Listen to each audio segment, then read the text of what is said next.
Olá pessoal do Me Salva, continuando com nossas aulas sobre dinâmica, a gente vai falar nessa aula sobre a força elástica, a força nas molas, chamada também de lei de Hooke. A força nas molas pode ser apresentada por vocês como uma chamada força de restauração. A ideia básica dela é que a mola sempre quer voltar para o tamanho original.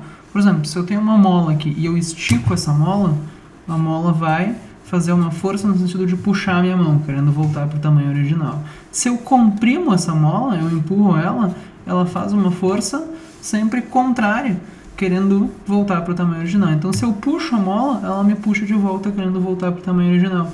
Se eu empurro a mola, ela me empurra de volta. Ela faz uma força no sentido de empurrar, querendo sempre voltar para o tamanho original.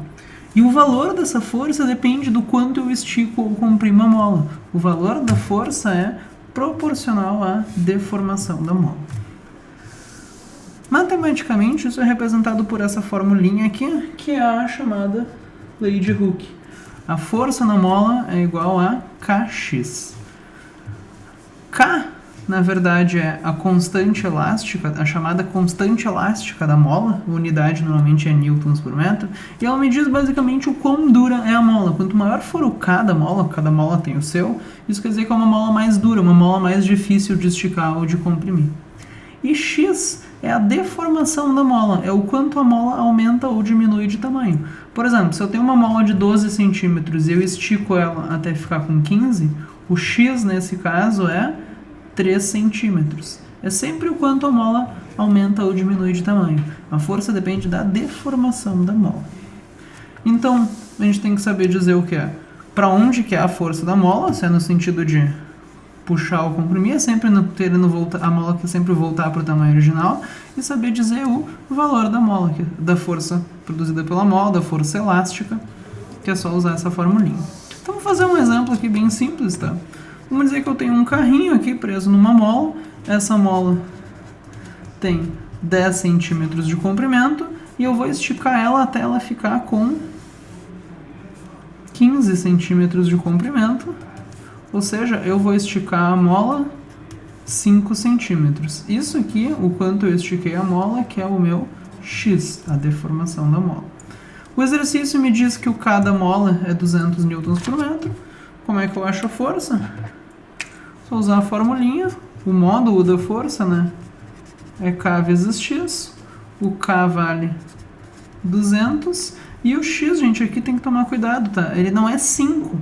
O ideal é usar unidades padrão, unidades do DCI, até porque o K está em newtons por metro. Significa que o X tem que ser usado em metros. Então, eu não posso colocar 5, é 5 centímetros, né? Em metros, isso é 0,05 metros.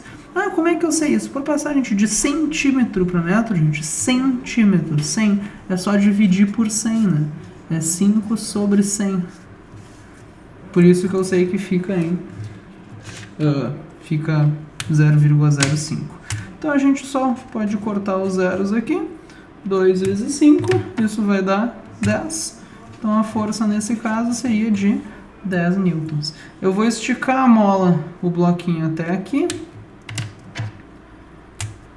Conforme eu estico a mola, vou trazer o bloquinho até aqui, o que vai acontecer é que vai ter uma força nesse sentido aqui, né? A mola sempre quer voltar para o tamanho original e o valor dessa força vai ser, quando eu estico 5 centímetros, 10 newtons. Se eu esticasse o dobro, se eu tivesse esticado 10, lembra que a força depende da deformação. Se eu tiver o dobro da deformação, eu vou ter o dobro da força, seria 20 newtons e assim vai. Quanto mais eu estico, maior é essa força.